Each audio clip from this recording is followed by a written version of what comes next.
Olá, estamos de volta com mais um programa Primeiro Plano. Hoje nós vamos falar sobre a Câmara Legislativa, os seus diversos setores, dentre eles a terceira secretaria que cuida de processos legislativos. Ao meu lado, o deputado Peniel Pacheco, terceiro secretário. Como vai, deputado? Tudo bem, Kátia? Tudo bem. Vamos explicar um pouquinho sobre a terceira secretaria, qual o papel realmente da terceira secretaria e essa relação de importância com a comunidade, com a sociedade. Toda organização precisa ter na sua estrutura básica dois aspectos fundamentais. O primeiro é a parte estrutural, que nós chamamos de atividade meio, ou seja, é aquilo que subsidia a estrutura da organização para a realização da atividade fim, que é a segunda parte. Perfeito. O processo legislativo da terceira secretaria é exatamente a realização da atividade fim da Câmara Legislativa do Distrito Federal. Ou seja, a proposta da Câmara é exatamente elaborar leis e discuti-las adequadamente. Então, a terceira secretaria tem essa responsabilidade, fazer com que os projetos de lei apresentados na Casa, projetos de resolução, projetos de emenda à lei orgânica e outras proposições possam ser discutidas no âmbito das comissões e futuramente enviadas ao plenário para a votação final. E o processo legislativo, portanto, é a atividade fim da Casa. E é exatamente a terceira secretaria que cabe a essa responsabilidade de cuidar do processo legislativo. Perfeito. Deputado, quais as modificações nesse setor que o senhor pretende implantar de agora em diante? Algumas mudanças já foram implantadas desde o início dessa legislatura. Acho que vale a pena a gente pensar um pouquinho no passado para não repetir erros que acabaram comprometendo gravemente a imagem da Câmara Legislativa. Nós temos exemplos negativos de projetos que foram enviados, por exemplo, do Poder Executivo para serem apreciados na Câmara Legislativa, e o projeto foi votado, por exemplo, numa terça-feira, às 4 horas da tarde, e ele só deu entrada na quarta-feira, às 2 horas da tarde. Ou seja, os deputados foram tão ágeis que antes do projeto chegar na Casa ele já tinha sido aprovado. É muito estranho que isso possa acontecer. Por quê? É um prejuízo à sociedade bem grande, não é, deputado? Claro que sim. Pelo seguinte, qual é a missão da Câmara Legislativa, né? A Câmara, quando ela vai debater uma proposição, ela precisa esgotar todas as alternativas para melhorar aquela proposição ou até mesmo para rejeitá-la, caso ela não atenda ao interesse público, porque eu acho que o Poder Legislativo não está instalado para atender ao interesse individual dos parlamentares ou ao interesse individual de outro poder, como, por exemplo, o Poder Executivo. Creio que o objetivo do Poder Legislativo, dentro desse Estado de Direito, de plena democracia, é exatamente fazer com que os setores representados da sociedade presentes na Câmara Legislativa possam analisar essas proposições com profundidade para verificar se ela atende, em última instância, ao interesse público, né? Perfeito. E quando ela não é discutida adequadamente na Câmara, ocorrem distorções. O projeto atende muito mais interesses particulares, partidários, individuais, interesses até econômicos do que o interesse da sociedade como um todo. Posso citar um exemplo até. Isso que eu gostaria. Isso.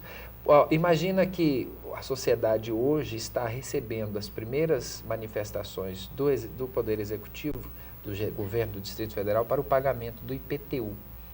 O projeto do IPTU esse ano foi votado na Câmara sem uma profunda discussão. Havia necessidade de fazer emendas, porque determinadas áreas do Distrito Federal, que as pessoas têm baixo poder aquisitivo, receberam aumento no IPTU de até 250%.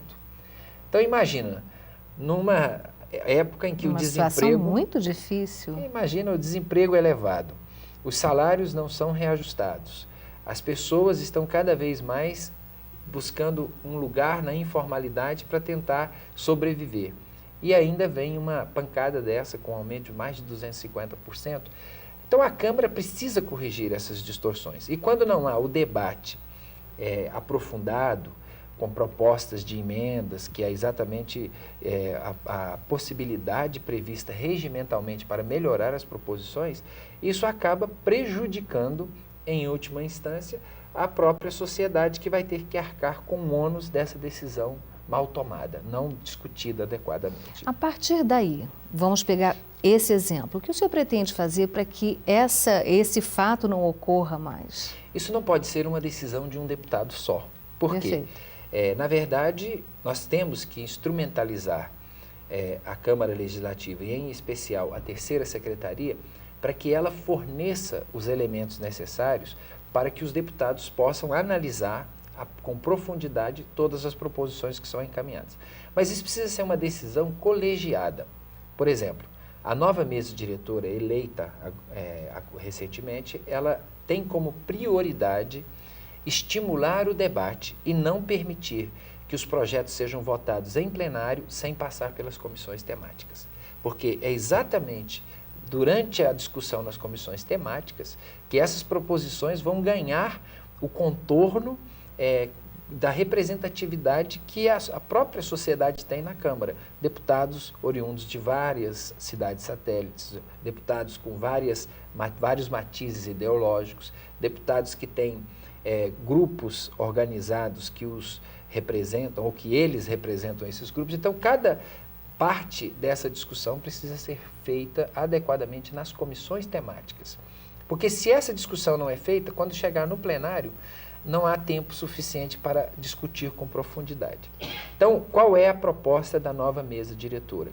É não permitir que proposições venham ao plenário, a não ser em casos extremados, em situações emergenciais, porque a gente não pode também prejudicar o interesse público por uma burocracia desnecessária em alguns casos. Correto. Ou, quem sabe, até uma burocracia que pudesse servir mais de empecilho, de estorvo, do que de vantagem, né? Deputado, vamos sair um pouquinho da terceira secretaria e vamos pegar a parte dessa gestão da nova mesa diretora. O senhor que faz parte, o que pode mudar? Qual a imagem que vocês pretendem agora implantar dentro da Câmara Legislativa, que ficou uma imagem um pouco arranhada nessa gestão passada? Vamos daqui para frente. Vale ressaltar que foi criada uma frente parlamentar chamada Frente Democrática, que tem deputados de vários partidos políticos que compõem essa frente. O objetivo não é fazer da frente um foco de apoio ou de oposição ao governo, porque acho que isso aí vai depender muito dos temas que serão discutidos.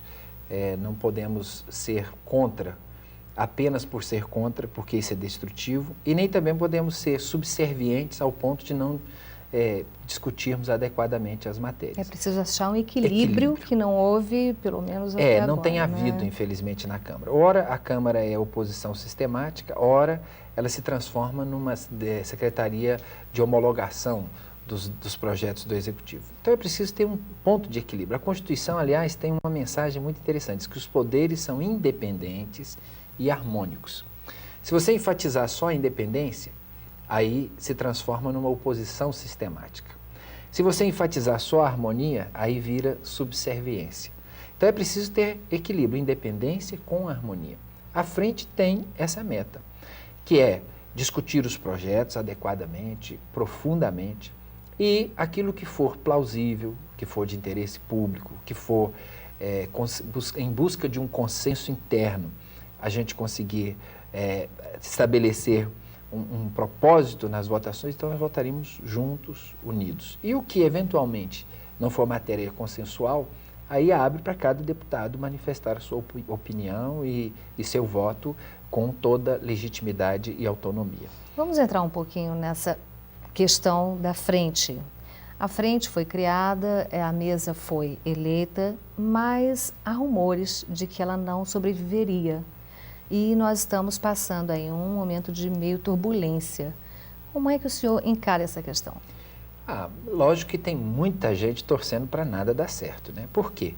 Tinha um status quo estabelecido na Câmara Legislativa, um feudo que controlava a Câmara há muito tempo, e essas pessoas, não vou aqui entrar no mérito do posicionamento individual de cada um, mas acabaram criando certos vícios, tanto na parte de gestão administrativa quanto na parte política.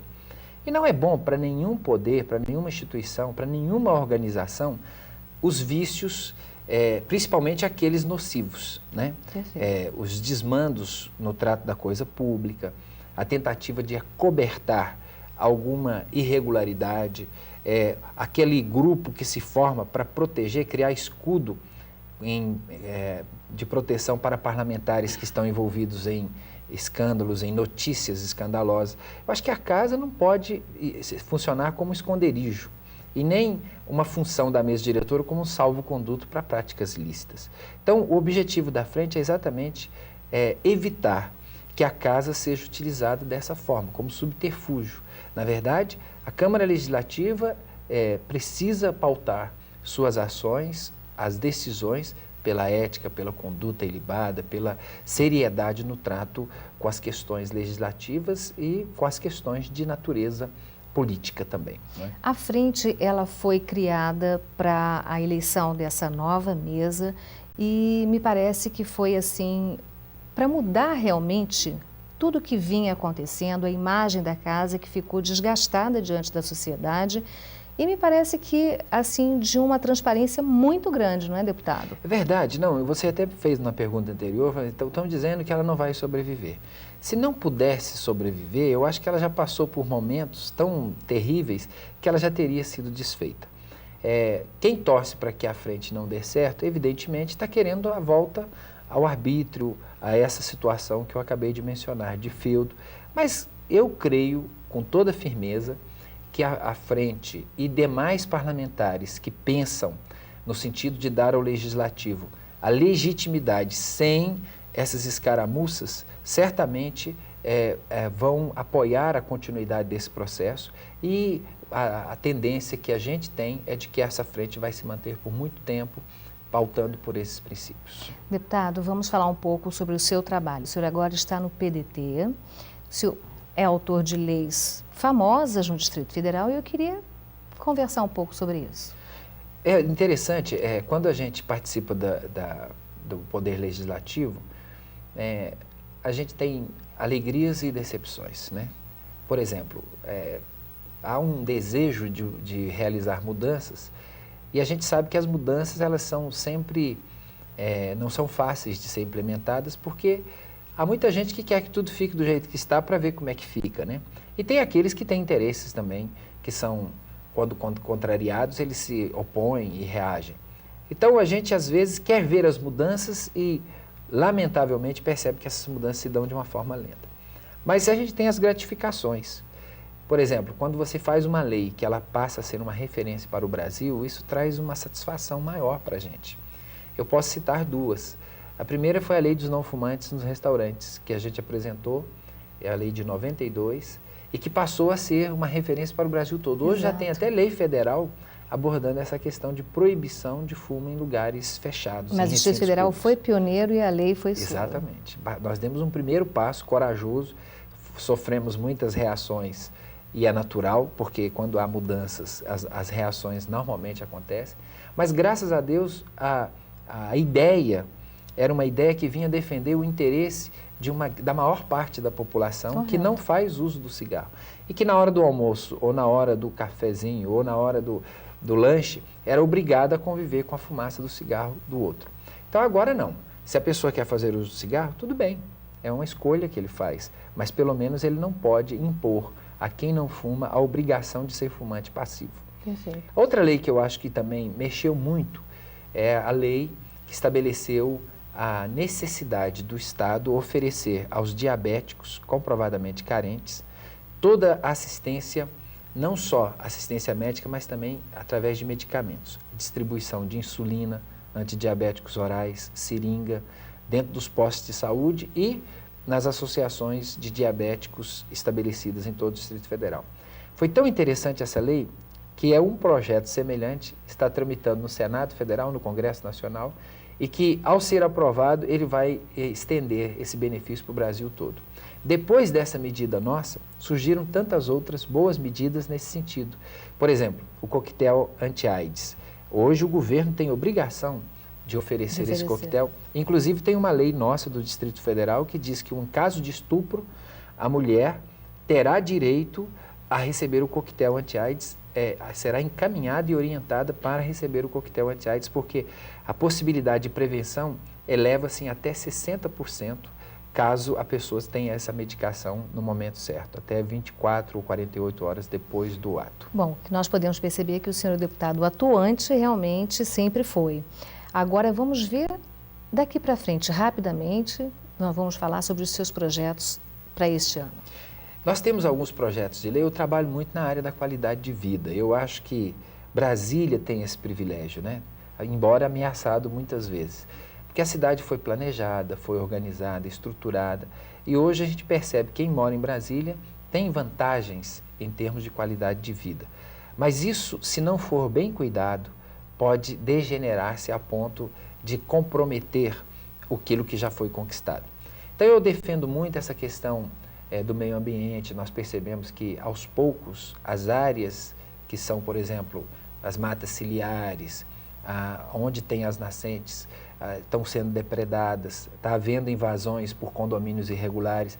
Então eu tenho me pautado no sentido de estabelecer uma legislação que coíba toda a ação que venha comprometer o meio ambiente e também o inchaço desordenado do Distrito Federal. E também estamos atuando com muita firmeza na questão da saúde. Eu acho que a saúde pública no Distrito Federal está deixando muito a desejar. Brasília hoje se orgulha de muitas coisas, inclusive de ter pontes bonitas, que receberam prêmios internacionais.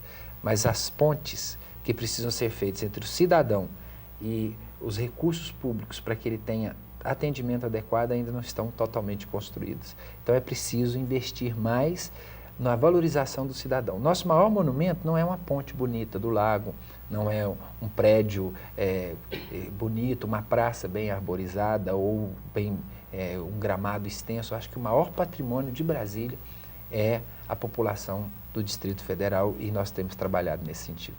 Deputado, muito obrigada por sua participação. Espero contar com o senhor inúmeras outras vezes aqui no programa Primeiro Plano. Será sempre um prazer e eu quero parabenizar a equipe toda, o Bruno no comando desse trabalho, que tem sido extremamente importante para mostrar para a sociedade a verdadeira face da Câmara. Obrigada.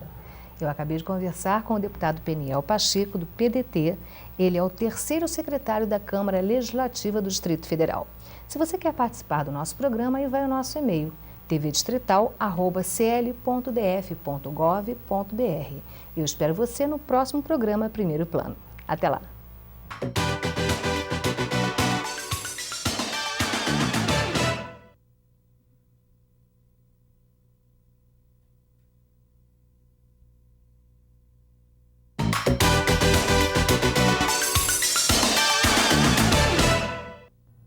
Olá, a nossa entrevistada de hoje é a deputada Evelise Long, uma gaúcha que vive desde 1964 em Brasília e uma das autoridades em questão fundiária, que é o nosso tema de hoje.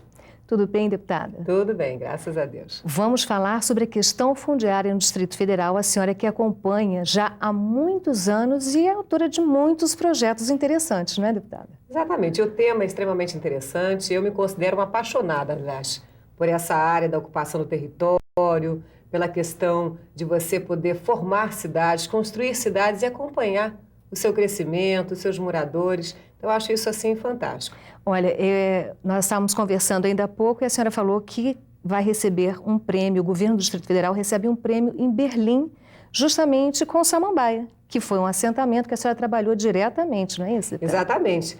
É mais um prêmio, né, que o Distrito Federal recebe em relação ao seu programa habitacional, que, na verdade, o programa habitacional do GDF, né, principalmente esse programa do governador Roriz, ele é extremamente vinculado à ocupação do território. Ele não tem apenas a preocupação de garantir uma moradia digna, de fazer com que as pessoas possam ter o seu espaço, né, a sua casa própria, vai muito mais além do que apenas o teto. Né? Nós buscamos criar novas cidades, organizar melhor o espaço do Distrito Federal, e é justamente este modelo que vem sendo premiado. É criar cidades mesmo. Exato. Criar cidades, garantir uma moradia digna. É o que a gente diz, é a cidadania. É a pessoa ter o acesso, não apenas àquele pedaço de chão, mas ela poder ter um local onde vai ter a escola dos seus filhos, ela vai ter um comércio, onde talvez até ela mesma possa trabalhar, gerar emprego e renda, ela vai ter áreas de lazer, enfim. Você consegue e conseguimos, com esse programa habitacional que foi implantado em 88, nós conseguimos não apenas fazer com que 150 mil pessoas fossem assentadas. Não era só esse o nosso intuito. Era também fazer com que o espaço ficasse mais organizado. Então, criamos sim Santa Maria, Riacho Fundo, Samambaia, várias outras cidades. Adensamos algumas cidades existentes, mas isso tudo com a preocupação de garantir um futuro melhor para a nossa cidade. Deputada, nós estávamos conversando pouco antes da nossa entrevista e a senhora contou a história de uma moradora, de uma invasão, no caso, e que foi para Samambaia. E eu gostaria que a senhora repetisse, porque realmente é interessante essa história. São muitas histórias bonitas que a gente viu ao longo, né, desse programa, da implantação, né, dessas áreas novas. E o que a gente percebe? É isso mesmo que a gente procurava, né? Como que essa pessoa que sai de uma invasão, onde ela não tem o endereço, e ela realmente, a gente percebeu, ela se sente ninguém. É a autoestima, né? muito autoestima baixa. Lá embaixo, ela vai procurar um emprego, ela não consegue porque ela não tem o endereço certo. Então, ela se sente realmente marginalizada, extremamente marginalizada da sociedade. E no momento em que ela recebe um terreno, que ela começa a participar de uma vida comunitária, e nós incentivamos muito essa questão das lideranças, das associações, né, para que elas pudessem até se unir mais e reivindicar e definir as prioridades maiores, porque nós não podíamos colocar todos os equipamentos de uma vez só. Sem dúvida. Então, era interessante se definir quais as prioridades. E muito melhor se você escutar quem está morando para saber o que é mais urgente para ela. Claro. Então, isso foi bastante fomentado. Então, surgiram pessoas como essa que nós estávamos conversando agora há pouco, né? Lá de Samambaia, ela saiu da Boca da Mata, que era uma invasão ali perto, no final do setor de mansões de Taguatinga. E hoje ela é professora, ela tem uma casa ótima, ela tem um trabalho social dentro da cidade muito grande. E isso, assim, a gente vê não só ela, mas várias outras pessoas como ela, né? Ela é apenas um dos exemplos, que mostraram para nós que basta nós darmos muito pouco a essas pessoas, para que elas possam gerenciar melhor a sua vida e possam propiciar também a melhoria da vida de outros que estão perto dela. Deputada, a senhora é uma das autoridades no Distrito Federal em termos de a questão fundiária. E pelo que eu percebo, quando vocês vão implantar, vão montar, fazer uma cidade, a preocupação é muito maior, pelo que eu estou percebendo, do que definir lotes e botar uma luz e qualquer coisa assim. Passa por um lado social e psicossocial muito grande também, não é? Com certeza. Não sei se eu sou uma autoridade, uma estudiosa com certeza eu sou. Né? E uma muita apaixonada modéstia. também, Muita uma apaixonada modéstia. também. Mas o que a gente vê é que quando nós vamos tratar de cidades, e quando eu fiz arquitetura, até eu estudei aqui em Brasília, fiz arquitetura na UNB, eu sempre fui extremamente vinculada mais, não só à arquitetura de prédios, mas sim da construção de cidades. Por quê? Porque a gente lida com as pessoas de uma forma mais direta. Né? É o dia a dia delas, é a rotina, né, que elas impõem e que vão fazendo com que as transformações na cidade aconteçam. Então, nós ficávamos muito preocupados quando víamos muitas vezes, principalmente as populações mais carentes, serem colocadas naqueles conjuntos habitacionais antigos do BNH, onde normalmente eles eram colocados à margem das cidades, longe de qualquer tipo de benefícios, né, que tinham da própria cidade, em termos de comércio, de serviços. E, na verdade, aquilo não funcionava. Aquilo não melhorava, de fato, a autoestima das pessoas, nem trazia com que elas tivessem um crescimento maior. E também nós formávamos ambientes extremamente monótonos na cidade, né? Você criava aqueles conjuntos assim sem qualquer personalidade. E cidade, as pessoas gostam de ter um diferencial. E o que nesse programa a gente percebe? No momento que você forma as cidades, você entrega a essa pessoa apenas um terreno, quer dizer, ela que vai construir, você até pode orientá-la em termos de arquitetura da casa, mas ela tem vários projetos a escolher e vai construindo à medida que ela pode, né? E do jeito que ela gosta da sua casa. Quer dizer, não há uma imposição. Não há uma imposição. Então, é a realização de um sonho. Com certeza. É um sonho que flui, é uma coisa que aparece, que ela constrói do jeitinho que ela quer. Aí você movimenta a cidade fica assim muito mais bonita, porque ela fica assim bem diferenciada. Exato. Ela se sente parte daquilo, porque ela está ajudando a transformar e fazer com que a cidade cresça, né? Então é uma coisa assim muito, eu acho assim incrível. Né? Eu gosto demais quando a gente vai reunir com a comunidade e elas têm sempre várias ideias, coisas que nós técnicos nem pensamos, E elas nos trazem e aquilo, né, no final vira, quer dizer, né, um projeto muito bonito. Vocês dão cidadania, vocês dão a moradia, dão a cidadania e ainda estimulam em termos de associações e de benfeitorias. Com certeza. O que a gente sempre diz, né, da cidadania é você poder participar, é você poder ter oportunidades. Eu acho que quando nós lutamos tanto contra essa assimetria social tão grande que tem no país da gente, sem né? dúvida. Então, o nosso país hoje ele precisa justamente isso, é dar oportunidades, porque as pessoas são extremamente inteligentes, as pessoas são sábias. Então, se você dá uma chance, por menor que ela seja, né, a pessoa consegue levar aquilo adiante e transformar, muitas vezes, em algo que você nem imaginava no início. E a gente percebe necessidades. Cada uma delas tem uma característica diferente. Cada uma delas é um espaço diferente. E mesmo dentro da cidade, nós conseguimos também que cada parcela seja diferente, mas claro, como tem um projeto de urbanismo, um projeto de parcelamento, então as coisas são pensadas e trabalhadas por nós técnicos. Mas a forma como a cidade vai a identidade é deles. Não deixa de ser espontânea.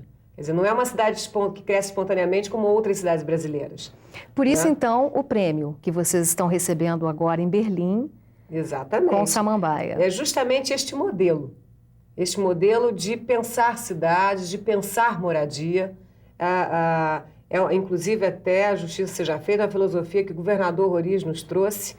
Ele mesmo que chegou quando viu a cidade, né, cheia de ocupações irregulares, em 88. Em 87, Brasília tinha sido, né, transformada em patrimônio cultural da humanidade e, portanto, mais ainda tínhamos que ter um cuidado extremamente grande com o espaço físico da nossa cidade, da nossa capital. E ele, então, buscou justamente isso. Como atender essas famílias, como preservar a cidade, como garantir para as futuras gerações um ambiente de qualidade como aquele que nós tínhamos, né? E aí surgiu justamente o lote urbanizado, né? E nós, técnicos, demos a roupagem, né? A correta do ponto de vista técnico, ambiental, fundiário, da questão da propriedade da terra. Hoje as pessoas dão um valor muito grande de ter um documento de posse daquilo que é seu. Sem dúvida alguma. E nós, então, desenvolvemos isso, apesar de que nos programas habitacionais nós não damos logo de início a escritura. Ela só chega depois de 5 anos. 5 anos, não é isso? Que é justamente para tentarmos evitar, né, um repasse, né, de áreas, para que a gente possa atender de fato aquele que precisa e não aquele que queira especular com a terra, o que não seria concebível, né? Agora, em Brasília, há uma característica muito grande na questão fundiária, porque normalmente quando se fala em questão fundiária, o nosso pensamento é levado para a área rural.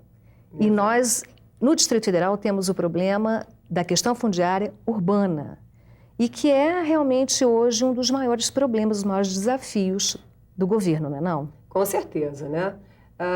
É claro que não só em Brasília, mas Brasília mostra isso com muito mais força, né, do que nas outras cidades, mas o Brasil como um todo, como o mundo como um todo, tem se tornado extremamente urbano, né? Hoje nós falamos muito em reforma agrária, em você dar melhores condições às pessoas no campo, e nós que principalmente acho que pela vivência que nós temos em Brasília, nós defendemos muito uma reforma urbana. Nós precisamos hoje também muito transformar, repensar nossas cidades, repensar as cidades a nível geral, né, do Brasil como um todo. Precisamos pensar mais em pequenas cidades, né, para que as grandes cidades não se tornem inviáveis, como algumas já estão, né? Mas, de fato, aqui em Brasília o enfoque é bem diferente dos outros. Hoje, deputada, como é que vocês, a senhora principalmente que trabalha com toda essa questão, encaram o problema dos condomínios? É um impasse muito grande, não é? Bastante. Agora, eu sempre digo o seguinte, não basta apenas a gente consertar e dar uma solução agora sem pensar do porquê que isso surgiu, para que a gente possa, sim, não deixar que aconteça novamente. Sim. Não, então, minimizar ao máximo para que, né, no futuro. E o que a gente vê? Durante um bom período, nós fizemos e tivemos um programa de moradia e de habitação e a própria ocupação do território muito voltada à baixa renda. Isso. Porque, claro, é um problema maior, porque ele não tem condições de sozinho, né, ter o acesso à moradia. Mas, com isso, o que aconteceu? Com mais um modelo que nós temos, já que Brasília, no Distrito Federal, as terras são do governo, quem parcela é o Estado, consequentemente, essas áreas são vendidas por meio de licitações públicas, e isso traz também um certo acréscimo no valor da terra. Exato. Então, Brasília tem hoje, né, comparado a outros centros urbanos, um valor da terra maior, né? E isso, então, diminui também a possibilidade de acesso, muitas vezes, a determinadas áreas, dependendo da faixa de renda. Então, com o programa habitacional atendendo um enfoque muito forte, bastante centrado na baixa renda, e nesse outro modelo, as famílias que têm mais poder aquisitivo tendo acesso às terras, nós ficamos com o hiato da classe média, uma faixa de renda parte da classe média, que não tendo condições de acessar a moradia, mas também não indo ocupar invasões, Exato. porque é uma outra característica, né, uma outra forma de vida. Então, elas partiram para esses condomínios irregulares, né? Muitas vezes no início, até de boa fé, hoje em dia não mais, né, porque hoje em dia está sendo bastante divulgado, né, de que há necessidade de se verificar se a área é de fato regularizada. Então, nós temos desde o Plano Diretor de 92, que a gente vem tratando e lidando com esse problema e buscando não só regularizar essas áreas do ponto de vista urbanístico, do ponto de vista ambiental, né, para que elas não tragam problemas futuros, pensando na questão social dessas famílias que moram nesses locais e também, paralelamente, criando novas áreas. Por exemplo, Águas Claras foi criada para que a classe média pudesse ter mais acesso à moradia. O Sudoeste, né, também da mesma maneira. O Catetim, que foi apresentado agora recentemente também como uma nova área, né, disponível a essa faixa de renda. Então, o importante é que a gente sempre busque a causa e vá, através de estudos técnicos, permitindo com que essas coisas não aconteçam no futuro. A senhora acaba de assumir a Comissão de Assuntos Fundiários na Câmara Legislativa. A senhora poderia situar um pouquinho o nosso telespectador qual é a função específica dessa comissão e os seus planos para essa comissão? Bem, não sei se é porque eu sou da área também, mas eu considero essa Comissão de Assuntos Fundiários dentro da Câmara Legislativa uma das mais importantes. E lhe digo por quê. É justamente a comissão que vai lidar com todos os projetos de lei relacionados à ocupação do território do Distrito Federal, que vai lidar com a aprovação dos planos diretores das nossas cidades, que é uma exigência hoje não só da nossa Constituição, como da nossa lei orgânica e também agora mais recentemente da lei do Estatuto da Terra, das cidades. Ela trata de toda a parte da habitação, dos programas habitacionais, da forma de repasse, da forma de alienação dessas áreas habitacionais para a comunidade. Então, ela tem um valor extremamente importante para que a gente garanta a qualidade de vida no futuro, para que a gente atenda às necessidades da população agora, em termos de novas áreas de emprego, novas áreas de habitação, áreas de lazer, quais as áreas a serem preservadas, quais os parques a serem definidos, as unidades de preservação a serem definidas. Então, tudo isso vai passar por esta Comissão de Assuntos Fundiários. E ninguém melhor do que a senhora, né? Não sei. Eu acredito que exista bastante, né, muita gente que conhece do assunto, que sabe também, mas eu tenho até a obrigação, são mais de 25 anos trabalhando com isso, né, me dedicando a essa área. Eu sou concursada do GDF, sou funcionária de carreira, e sempre lidei com essa área, né? Desde que entrei lá. Aliás, essa paixão já vem desde a Universidade de Brasília, que eu já trago isso.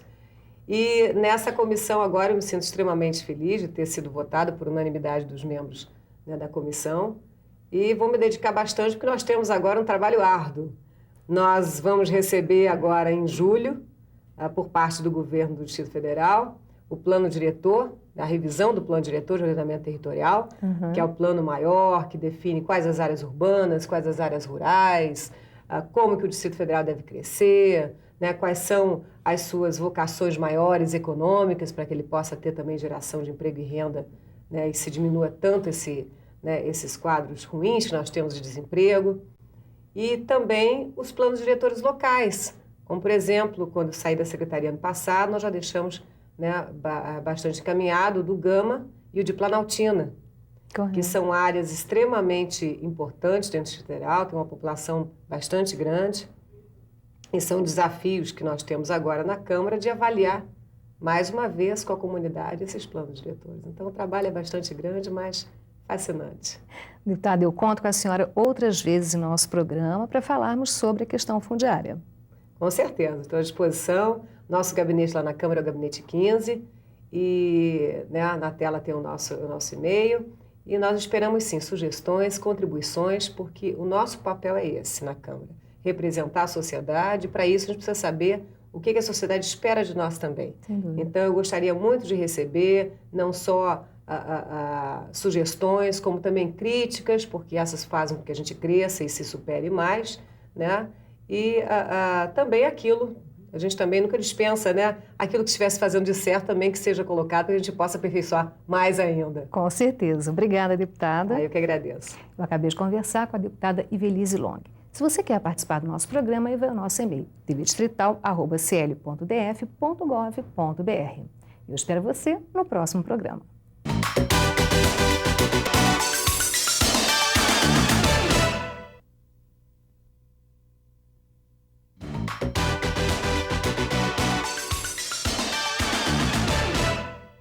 Olá! Ceilândia é a maior cidade populacional do Distrito Federal, com 480 mil habitantes, e acaba de receber um presente, o Ceilambódromo. Vamos falar sobre a cidade e ao meu lado está o administrador Rogério Rosso. Tudo bem, administrador? Tudo bem, Cátia. Um grande prazer estar aqui na TV Distrital, no programa Primeiro Plano. Obrigada. Administrador, eu não posso começar sem fazer um balanço do Carnaval, porque realmente foi assim o acontecimento do Distrito Federal nesse início de 2005. É verdade. Como é que foi? Bom, primeiro foi uma nova proposta do governo Joaquim Roriz, do governo do Distrito Federal, juntamente com toda a sua equipe, da Secretaria de Cultura, da Administração Regional de Ceilândia, enfim, de popularizar o Carnaval.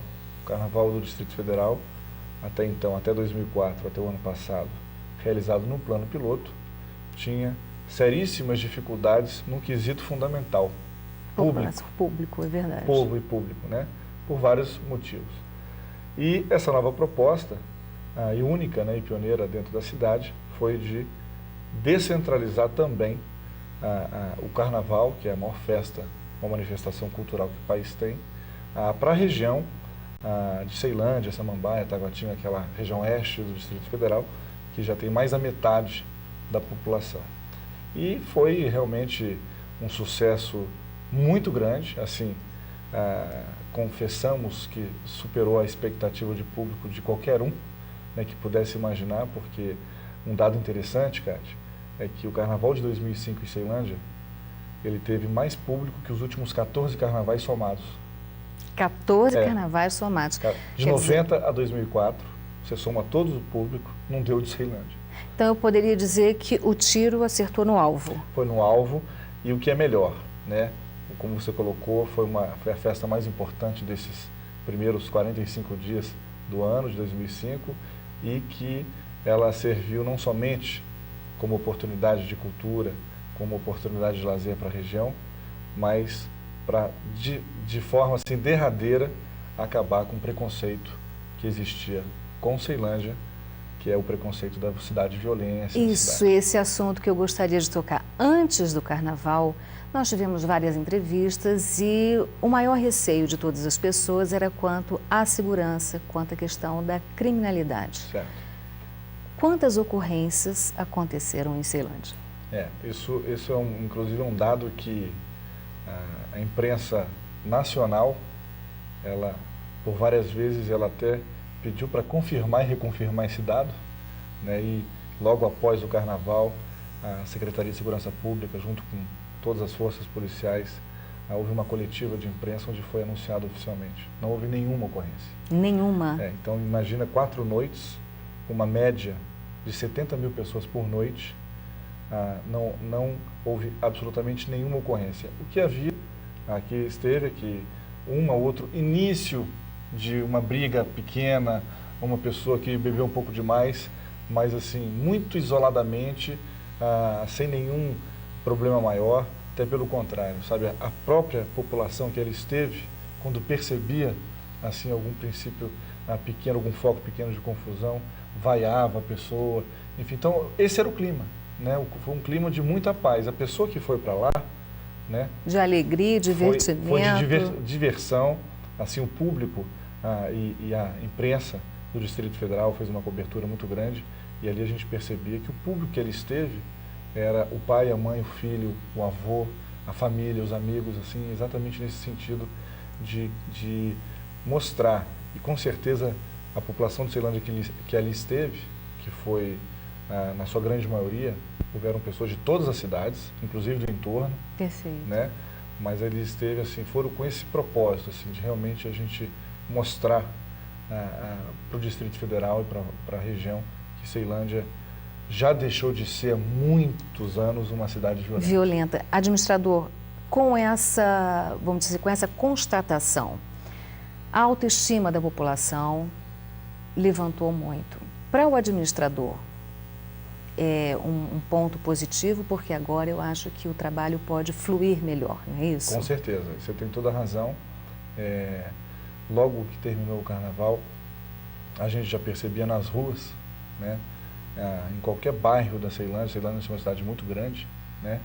Em qualquer área a gente já percebia que as pessoas realmente, assim, a alegria, né, de ter recebido o carnaval, de Ceilândia ter sido a capital do carnaval do Distrito Federal, de ter mostrado para as pessoas a verdadeira Ceilândia, a autoestima, ela realmente, eu até uso a frase de um senhor, dos mais antigos moradores de Ceilândia, né, ali do Setoró, falou o seguinte: Ceilândia era o patinho feio, o carnaval virou o cisne.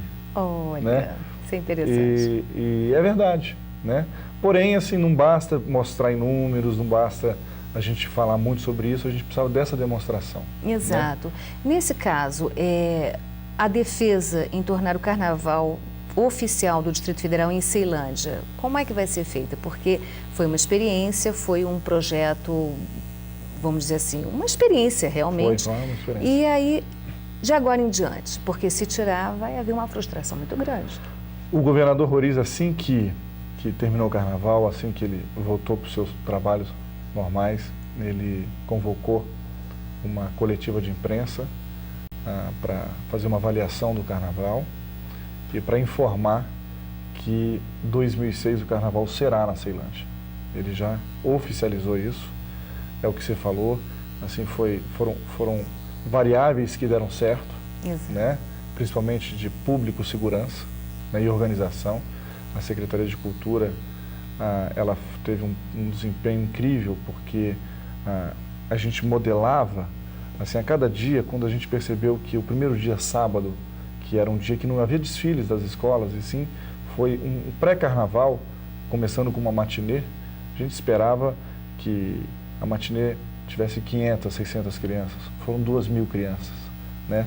Mais público que na noite principal do ano passado. Então, ali a gente percebia que a gente precisava realmente modelar ou padronizar de acordo com a necessidade. Assim a gente fez. Então, a gente conseguia fazer, até porque a área do Ceilambódromo, ali onde a área foi instalada, onde o Sambódromo foi instalado, é uma área muito interessante, porque ela é central. Exato. Ela é uma área que não incomoda vizinhos, porque tem muito comércio. Então, em função de todas essas variáveis, é fácil de você chegar, né? Você pode ter um controle de policial muito grande, porque fica próximo da delegacia, da 15ª Delegacia, que é ali no centro. Então, tudo isso, assim, fez com que o governador já determinasse que o carnaval em 2006 aconteça na Ceilândia novamente, porém, agora eu não tenho nenhuma dúvida, Kátia, que se foram 250, 260 mil pessoas ano passado, esse ano, para o próximo ano, realmente a gente já tem gente falando que dobra, mais do que dobra, e é verdade, porque é muito nítido, assim, as pessoas que se arrependeram que não foram, né? Se as pessoas, nossa, administrador, a gente não foi, a gente não acreditou, foi uma maravilha, a gente está arrependido, mas ano que vem a gente vai. Então existe muito isso. Uma última pergunta sobre o carnaval, para nós falarmos um pouco mais sobre Ceilândia. Já existe um projeto de se fazer um Ceilambódromo fixo naquele local, algo parecido com o do Rio de Janeiro, com o Sambódromo. Isso. Projeto em andamento? Projeto em andamento. Recentemente, o governador, o governo do Distrito Federal, lançou, numa solenidade no próprio Palácio do Buriti, o Conselho Gestor das Parcerias Público-Privadas, né? E isso foi um avanço muito grande para o Distrito Federal, na medida em que a parceria com o setor privado em áreas em que o governo não tem uma capacidade financeira de ocupar plenamente. Então, foi inclusive um projeto de autoria do deputado Giangelo, com uma aprovação unânime da Câmara Distrital. E essa parceria público-privada, ela se encaixa muito na proposta do Sambódromo de Ceilândia, que é você fazer esse sambódromo com a participação do setor privado, né? Então, já é prioridade dentro dos projetos de parceria público-privada a construção do Sambódromo de Ceilândia, exatamente como você colocou, no conceito dos sambódromos do Rio e de São Paulo, porém, atendidas as demandas assim, e as características de Ceilândia. Né? Nós somos uma cidade que ainda não temos alguns equipamentos culturais, como, por exemplo, cinemas. Isso é um assunto que eu gostaria de abordar. Ceilândia é uma cidade maior do Distrito Federal em termos de população e, no entanto, não tem uma sala de projeção nem teatro. Quer dizer, há uma carência muito grande. Esse sambódromo, ele seria adaptado a esse tipo de carência? Com certeza. O Sambódromo do Rio, por exemplo, ao longo do ano, ali funciona como escola, como um CAIC, por exemplo, né? No caso de Ceilândia, nós temos uma rede pública de ensino grande, nós temos quase 100 escolas, né? E temos um equilíbrio da oferta e demanda de salas de aula, enfim.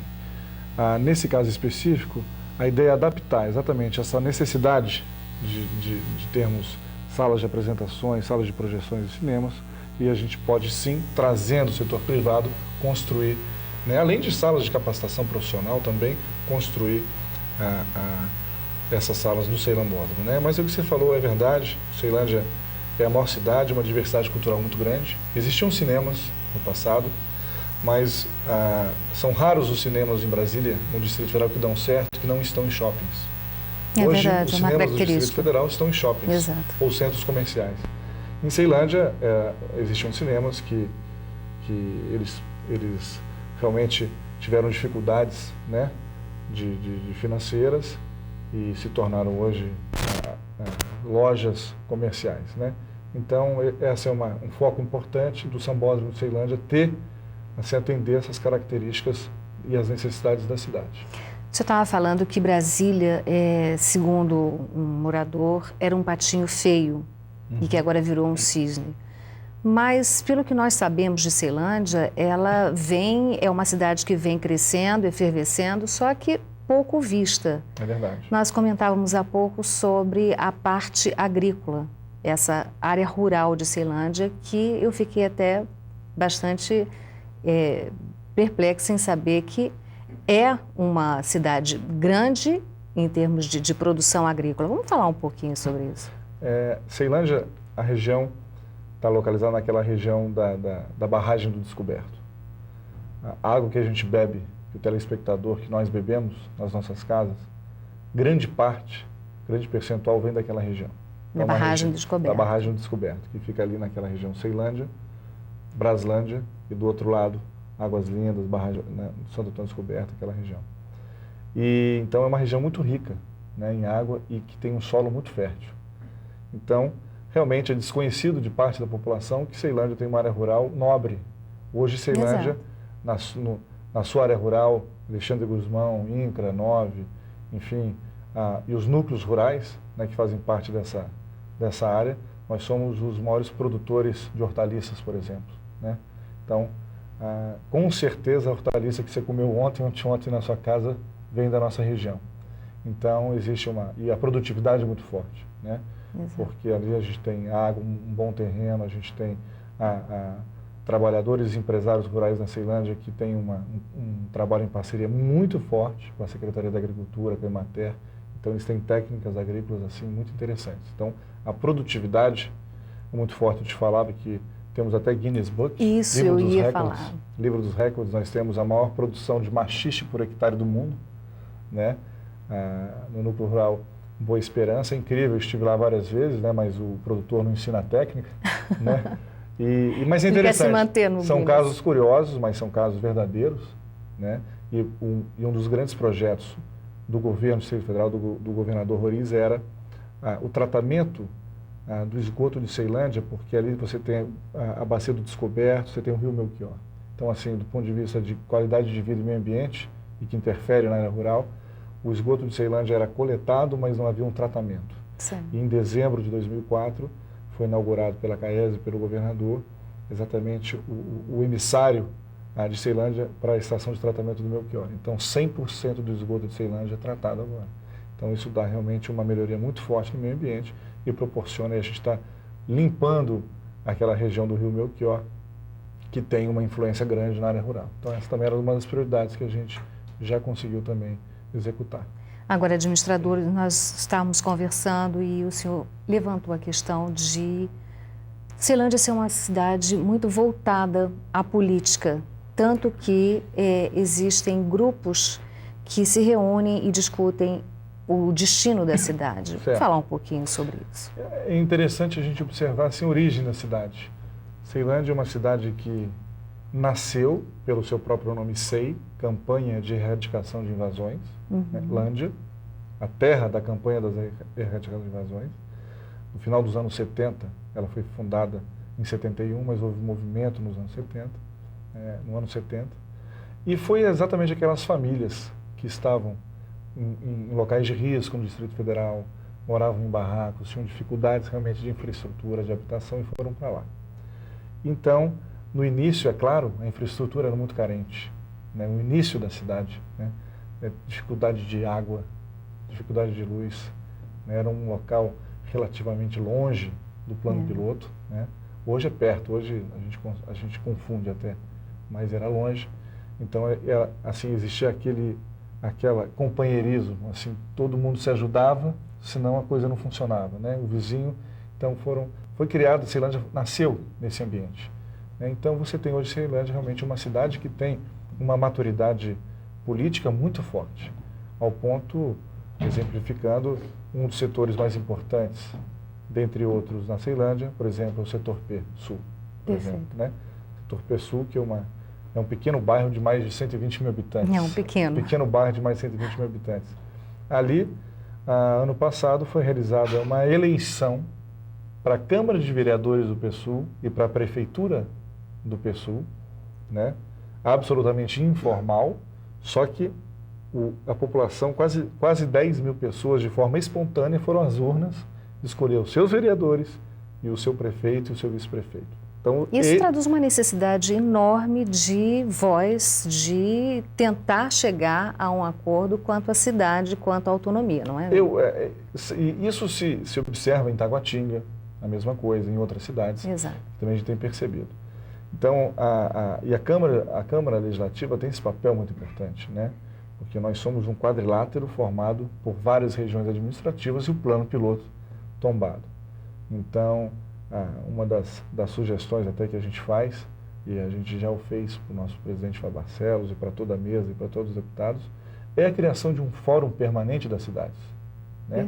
Cada cidade no Distrito Federal tem a sua especificidade, umas demandam mais infraestrutura, outras mais economia, outras área social, enfim, as cidades são muito diferentes, né? Então, assim, a criação desse fórum, mesmo de uma comissão permanente das cidades do Distrito Federal, com certeza é uma necessidade que a gente percebe, até porque as cidades estão amadurecendo, existem sim esses movimentos, né, políticos, o que se traduz realmente a cidade, ela nasceu como um assentamento, se desenvolveu, passou a ser uma cidade, e no caso específico de Ceilândia, você tem uma economia riquíssima. Né? Verdade. Ceilândia é uma cidade hoje que tem um polo industrial muito bom. Industrial, comercial, um dos menores índices de desemprego na cidade, no DF, é de Ceilândia. É porque você tem ali a maior quantidade de aparelhos celulares na Ceilândia. 68% da população tem celular, porque é utilizado não só para casa, como para trabalho.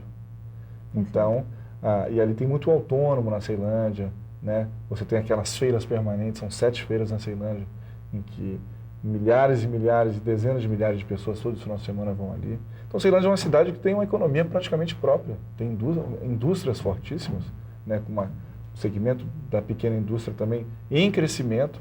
Então, a gente percebe a autonomia econômica, né, a gente percebe o desenvolvimento social. Então, é importante realmente o papel da Câmara na percepção, né, desses movimentos das cidades, criando esses fóruns ou comissões que realmente possam ter um foco grande nessa questão.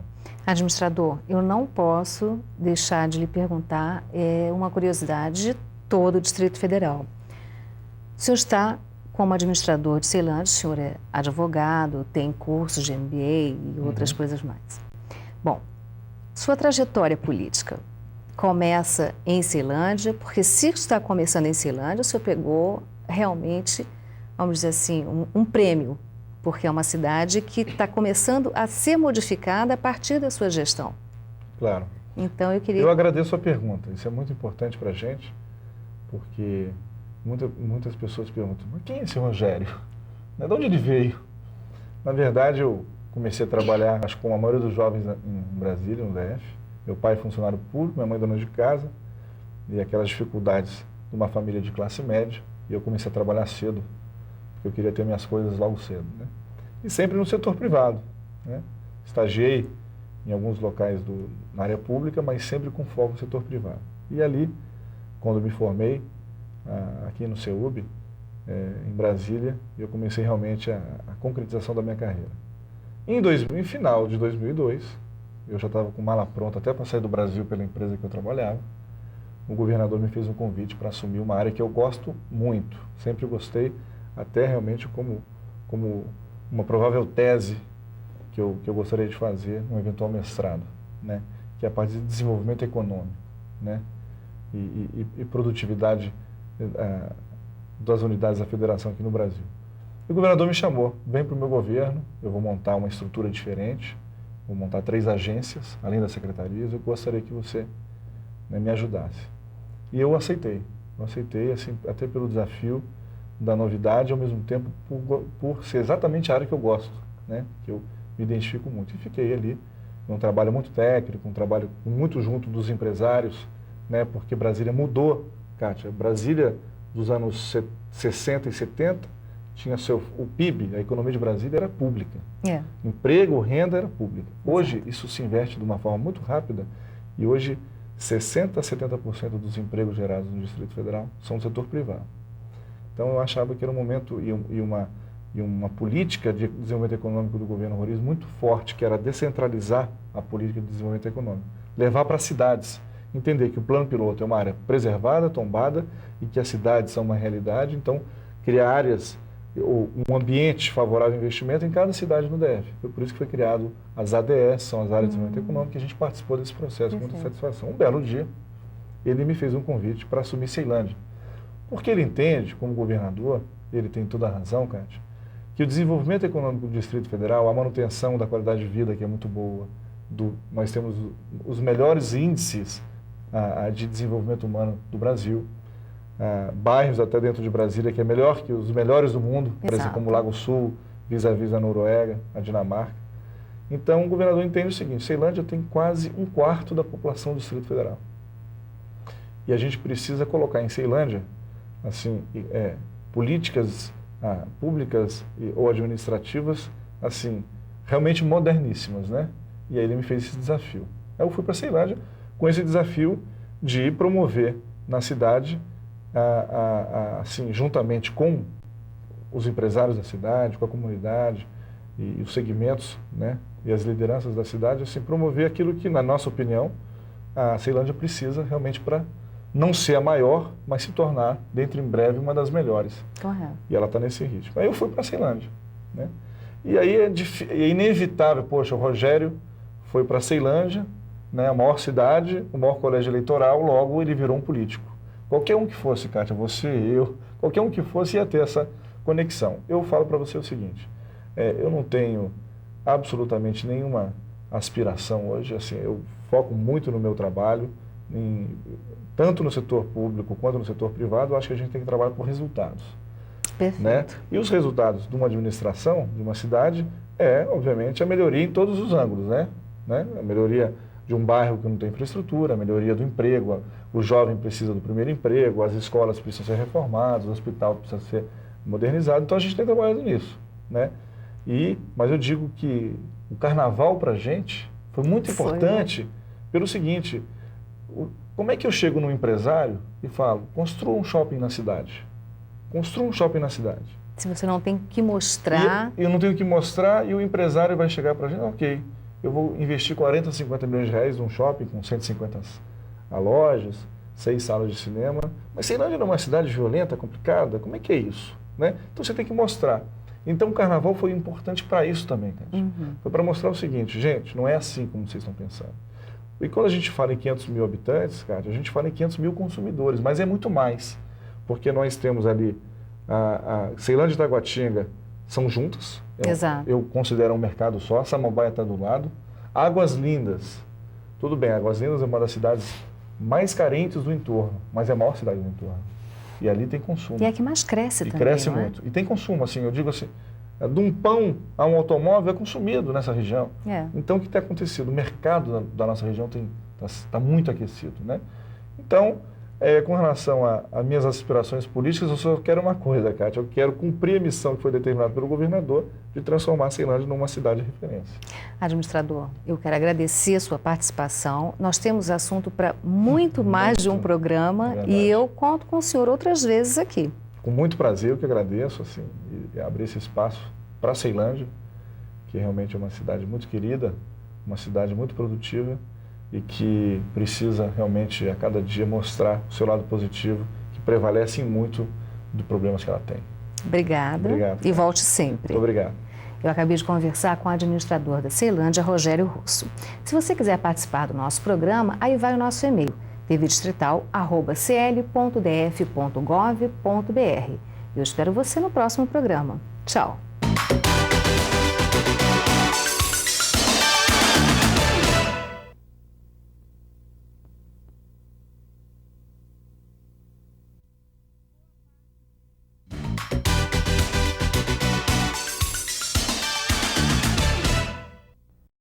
Olá, o assunto em pauta, célula-tronco. O Brasil é um dos países pioneiros quanto à aprovação de uma legislação específica para este tipo de pesquisa. Ao meu lado, Reinaldo Guimarães, diretor do Departamento de Ciência e Tecnologia do Ministério da Saúde. Vamos falar um pouquinho primeiro, doutor Reinaldo, sobre o que é célula-tronco. Né? As pessoas confundem muito a pesquisa com célula-tronco com a clonagem de embriões, de seres humanos, de clonagem de um modo geral. Então, vamos falar especificamente sobre a célula-tronco, o que vem a ser.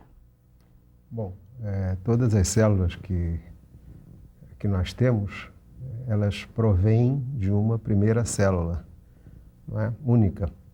E, evidentemente, deriva daí a ideia de que uma célula pode se diferenciar em todas as células, todos os tecidos especializados que o corpo humano tem. Bem, o que é importante, então, o que os cientistas começaram a refletir era sobre a possibilidade de controlar e orientar o processo dessa diferenciação. E daí veio todo o conjunto de pesquisas, de linhas de investigação sobre célula-tronco. Essas células-tronco, quando estão ainda nos primeiros estágios do embrião, elas são diferenciáveis em qualquer tecido. Conforme o embrião vai se desenvolvendo e depois se transforma em feto e o feto nasce, elas continuam com a possibilidade de se diferenciar, mas já não é uma possibilidade de diferenciação total. Já começam a haver limitações de diferenciação por razões que até hoje não são inteiramente conhecidas. Há uma diferença entre a célula-tronco embrionária e a célula-tronco de um cordão umbilical, que já é uma célula-tronco madura, que chamam, não é isso? Isso. Já não há possibilidade de fazer todos os tecidos com essa madura. Exatamente. Quer dizer, há mais dificuldades de se diferenciar, dela se diferenciar num conjunto total de tecidos, ou muito amplo de tecidos, não é? E mais tarde se descobriu que o próprio organismo adulto, ele reserva, não é, células-tronco, não é? Principalmente na medula de alguns ossos, nos ossos da bacia, nos ossos da costela, que são as células-tronco de adulto, né? Células-tronco autólogas. Essas seriam, então, as células-tronco que poderiam ser utilizadas, vamos dizer assim, num tratamento com a própria pessoa, o doador sendo o próprio doente, no caso? Mas veja, a terapia com células da medula óssea já é usada há bastante tempo para doenças do sangue, não é? Leucemias, etc. Exato. No próprio paciente e em outros pacientes. No caso da leucemia, exatamente como as células do próprio paciente estão doentes, não é? Há um transplante de outra pessoa, um transplante heterólogo. Não é? No caso das pesquisas com célula-tronco, das terapias celulares com células-tronco autólogas, então as próprias células-tronco do indivíduo que são usadas nele mesmo para regenerar algum tecido de si próprio. Agora, toda esta, vamos dizer assim, descoberta, que é uma descoberta um tanto quanto recente, mas hoje o Brasil interessado, nós já teríamos alguma pesquisa nesse sentido que pudesse ter levado todo esse assunto a chegar onde nós chegamos numa legislação própria? Olha, o Brasil ele tem uma capacidade de pesquisa na área de biociências, na área de saúde, bastante importante. Não é? Provavelmente, no chamado mundo em desenvolvimento, é um dos países que tem maior capacidade de pesquisa. E, por razões que, não se pode identificar inteiramente, mas desde o início, não é? O Brasil começou, alguns grupos de pesquisa no Brasil começaram a trabalhar com células-tronco. Portanto, hoje em dia, o que se pode dizer é que a distância entre a pesquisa com células-tronco feita no Brasil e, digamos, a ponta internacional, a fronteira de conhecimento internacional não é muito grande, não é? É claro que nos Estados Unidos existe muito mais pesquisa, porque eles têm muito mais pesquisadores e mais recursos para pesquisa. Na Alemanha existe também digamos, um conjunto grande de grupos de pesquisa trabalhando com isso, mas o Brasil neste campo é um país que está, digamos, competitivo internacionalmente, não é? E foi isso que fez com que nós pudéssemos apoiar, não é? Tomar algumas iniciativas, aí eu estou falando do Ministério da Saúde, tomar algumas iniciativas no sentido de botar para frente, de alavancar, não é, esse esforço que já vinha sendo feito em algumas universidades por alguns grupos de pesquisa. O senhor tocou no assunto do Ministério da Saúde e eu gostaria de entrar com a participação e o apoio do Ministério da Saúde na legislação, na aprovação dessa nova legislação. O Ministério da Saúde está tendo trabalhos, eu gostaria que o senhor falasse um pouco mais sobre a participação do Ministério. Bom, a participação do Ministério nesse terreno se dá em dois ângulos, dois aspectos. O primeiro deles é esse que você mencionou. Quer dizer, o Ministério da Saúde prestou uma importante consultoria junto aos demais órgãos de governo que foram reunidos durante muito tempo na Secretaria da Casa Civil, dando o seu ponto de vista acerca dessa questão das células-tronco incluídas, não é, na lei de biossegurança. E desde o início, a orientação do ministro Humberto Costa foi a de efetivamente favorecer a liberação da pesquisa com células-tronco. Isso é importante ficar definido. Uma coisa são as atividades de pesquisa com células-tronco. Outra coisa são as práticas de clonagem, de reprodução assexuada de seres vivos, no caso de humanos, utilizando células-tronco por manipulação genética de células-tronco. Quer dizer, isto não está previsto, isso continua proibido pela lei. Mas desde o início o Ministério da Saúde, o ministro Humberto Costa, deu a orientação de que deveríamos nos colocar a favor disso pela perspectiva, não é, que as pesquisas com célula-tronco abrem no sentido da cura, da regeneração tecidual em algumas doenças extremamente importantes, extremamente graves do ponto de vista da população. Mas essa cura hoje, porque o que está se observando é que a imprensa, de um modo geral, está noticiando um milagre do século e um milagre atual, algo que esteja acontecendo agora e que vai acontecer a curto prazo. E, na verdade, o que está sendo aprovado são as pesquisas e a prática vai ser um pouco mais à frente, a médio e a longo prazo, não é isso? Não traria, assim, num sentido de frustração para aqueles que hoje estão contando aqueles que são deficientes, que são doentes, que necessitam, em termos de frustração para o tratamento deles? Não é perigoso essa manipulação, vamos dizer assim, de informação, como está sendo feito, jogado como um milagre? Veja bem, eu acho que a imprensa tem os seus métodos, as suas formas de atuar. Não gostaria de, digamos, acusar a imprensa de estar manipulando. A imprensa, não é? de um modo geral, do mundo inteiro.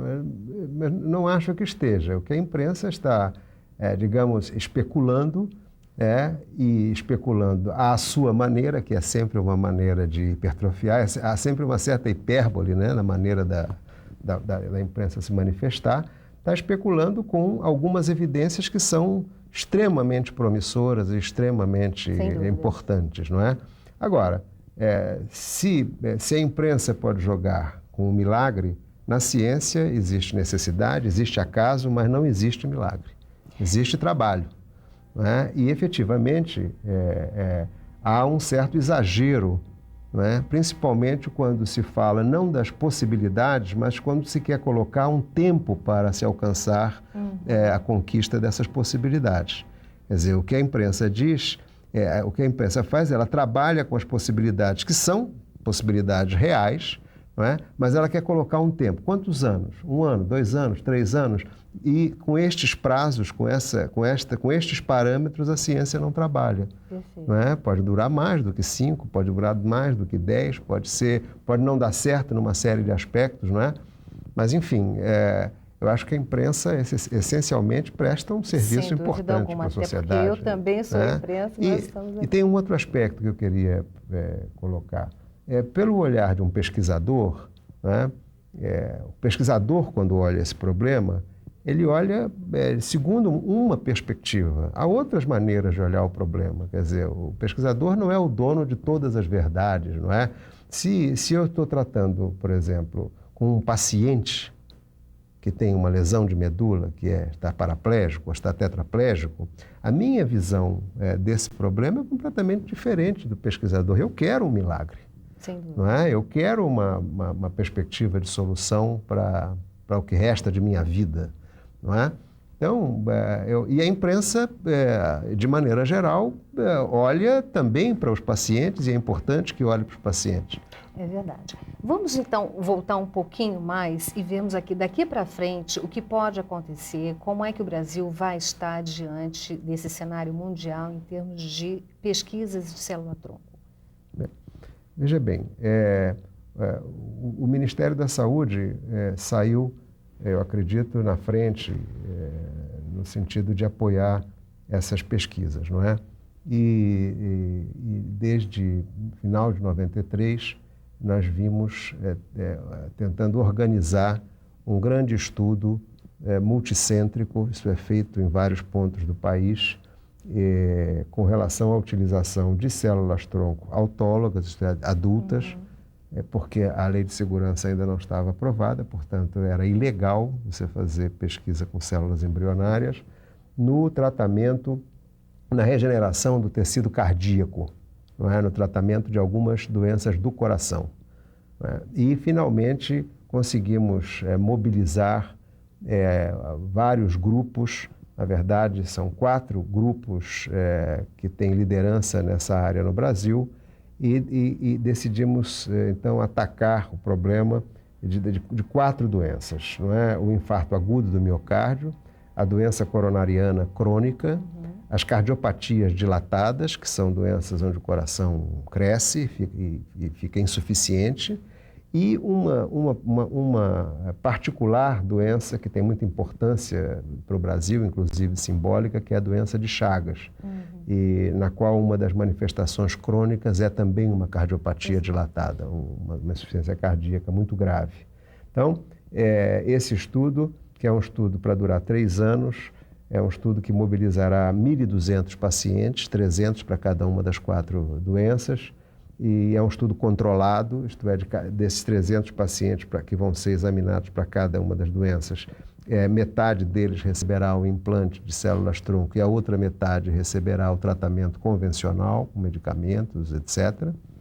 E e é um estudo, portanto, como eu já disse, que durará até 3 anos. Esse foi, digamos, o primeiro grande estudo. Já havia outros estudos onde foram operados na área de cardiologia, que é a área mais avançada de pesquisa em célula-tronco no Brasil, né? Já haviam outros estudos já publicados, onde se garantia, digamos, a inocuidade, isto é, que aquele tipo de procedimento não fazia mal ao paciente. Sim. Mas esse estudo novo que o Ministério da Saúde está patrocinando, não é, ele quer ir além, ele quer comparar este tratamento com os tratamentos convencionais. É por isso que ele é importante e é um estudo multicêntrico, um estudo controlado com um número bastante grande de pacientes. Né? Então, esse estudo, que é coordenado pelo Instituto Nacional de Cardiologia de Laranjeiras, mobiliza também, são 49 grupos no país inteiro, né, e 4 centros âncora, um para cada uma das 4 doenças. A doença de Chagas será ancorada na Bahia, não é? pelo Instituto de Pesquisa Gonçalo Muniz, da Fiocruz, e o Hospital Santa Isabel, em Salvador. O estudo de infarto agudo do miocárdio será ancorado pelo Procardíaco do Rio e pelo próprio hospital e pela Universidade Federal do Rio de Janeiro. O estudo de coronariopatia crônica será ancorado pelo INCOR, não é? E o estudo de cardiopatias dilatadas pelo próprio Instituto de Cardiologia de Laranjeiras. Não é? Enfim, então esse estudo, que não é com células-tronco embrionárias, não é? Ele um pouco abriu a perspectiva. Eu acho que foi em cima disso que a imprensa entrou e virou um assunto, digamos, de interesse muito além dos laboratórios de pesquisa ou das salas de cirurgia. Na verdade, vamos dizer, um estudo, um assunto que interessa a grande maioria, que interessa a todos. Sem dúvida nenhuma. Agora, doutor Reinaldo, as pessoas que serão escolhidas, as pessoas que poderão participar de toda essa pesquisa, como é que será feito? Já existe algum critério para a seleção dessas pessoas? Existe um protocolo muito rígido, não é, de aceitabilidade dos pacientes. Quer dizer, enfim, que eu não vou detalhar aqui, porque é muito complicado, mas os pacientes vão se candidatando, não é? Os infartados, os doentes com insuficiência cardíaca, e se eles se enquadram no protocolo... Vai ser um processo meio semelhante ao de transplante? Não, é diferente, porque o processo de transplante, isso já é uma terapia rotineira, tá certo? E isto é um estudo experimental, não é uma terapia rotineira. Se o estudo for muito bem sucedido, terá se dado um grande passo para isso virar uma terapia rotineira no Sistema Único de Saúde, mas ainda é uma terapia experimental, é pesquisa que está se falando, não é? Os pacientes vão se apresentando, vão se candidatando, e se eles se enquadrarem nas disposições que regem a inclusão dele num dos grupos, eles serão incluídos, não é? Até 300 pacientes para cada uma das cardiopatias, das 4 cardiopatias. E esses pacientes receberão ou a célula-tronco ou o tratamento convencional de uma maneira aleatória, de uma maneira por uma espécie de sorteio, não é? Porque isso faz parte do método da pesquisa para garantir a confiabilidade dos seus resultados, tá certo? Então, e vai se captando pacientes até se ter um grupo de 300 para cada uma das doenças. É assim que vai acontecer.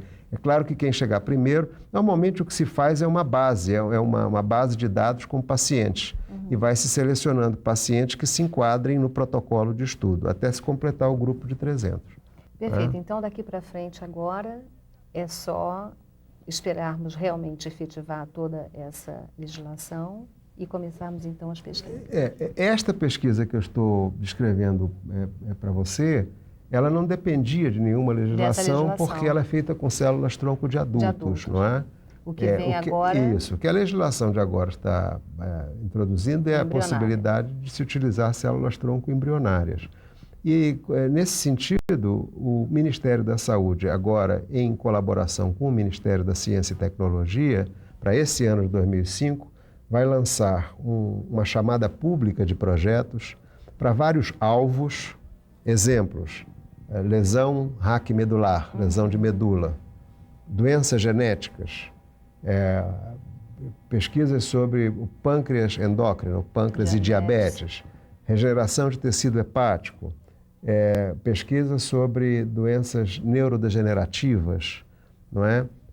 Pesquisas de regeneração de pele, tecido ósseo, tecido cartilaginoso, dentes, não é? Então, vários alvos, utilizando seres humanos ou não, pesquisas também em modelos animais e pesquisas de bancada, né? E com a possibilidade de células tronco adultas, de cordão e embrionárias, né? Esse estudo, até meados deste ano, deverá ser feita essa chamada para esses estudos. Os recursos, metade serão do Departamento de Ciência e Tecnologia do Ministério da Saúde e a outra metade do Ministério da Ciência e Tecnologia, e a chamada será feita pelo CNPq. A gente imagina que a maior parte dos grupos que estão trabalhando com células-tronco em todas essas linhas vão se apresentar os seus projetos para serem financiados. Esse edital, o número final dele não está ainda fechado, mas ele pode chegar a cerca de 12 milhões de reais em 2 anos. O senhor tocou em orçamento, em recurso. O senhor acredita que o Brasil, sendo um país pioneiro, um dos países pioneiros nessa pesquisa, ele consiga trazer pesquisadores e investimentos internacionais para as pesquisas? Eu acho que em tudo que o Brasil se destaca, não é, no campo da pesquisa, a colaboração internacional fica mais intensa. E essa colaboração, quando atinge um certo nível de intensidade, ela passa sempre a envolver recursos financeiros, ou quase sempre a envolver recursos financeiros. Eu acredito que sim, não é? Esse estudo multicêntrico de células-tronco em doenças do coração é o maior estudo que está se fazendo hoje no mundo, não é? Em termos de um estudo chamado fase 3, um estudo controlado, com grupos que vão receber, grupos controle, não é? Um estudo que abarca um número grande de pacientes como esse. É o maior estudo que está se fazendo hoje em dia no mundo. O Brasil hoje desponta em alguns setores, em algumas doenças descobertas na área médica com bastante credibilidade internacional, né, doutor Reinaldo? Já há muitos anos. Eu mencionei para você a doença de Chagas, não é? A doença de Chagas foi no começo do século XX, foi Carlos Chagas quem identificou o parasita. Recentemente tem sobre mal de Parkinson, não é isso? O que eu conheço recente sobre Parkinson e sobre outras doenças neurodegenerativas, sobre Alzheimer, são linhas de pesquisa envolvendo células-tronco, a capacidade das células-tronco em recuperar tecido cerebral e funções nervosas abatidas durante essas doenças, não é? Mas o Brasil tem uma importância grande em vários capítulos da pesquisa em saúde, né? Bom, agora é torcer para que tudo dê certo, porque é uma expectativa enorme de qualidade de vida e de vida para muitos cidadãos, não só brasileiros. Certamente, certamente. Eu acho que a torcida é grande. E embora não haja milagre, como já conversamos, é uma possibilidade de um novo capítulo na pesquisa médica e na terapia, em relação a toda a história da medicina e do cuidado da saúde humana da humanidade. Não é? É realmente uma perspectiva extremamente importante. Agora, ainda é uma promessa em 99,99% dos casos. Muita coisa tem que ser feita ainda. Correto. Muito obrigada por sua participação no programa Primeiro Plano. E eu espero contar com o senhor inúmeras outras vezes, porque o assunto ainda tem muito que ser discutido, não é, doutor? Tá bem, eu que agradeço. Obrigada.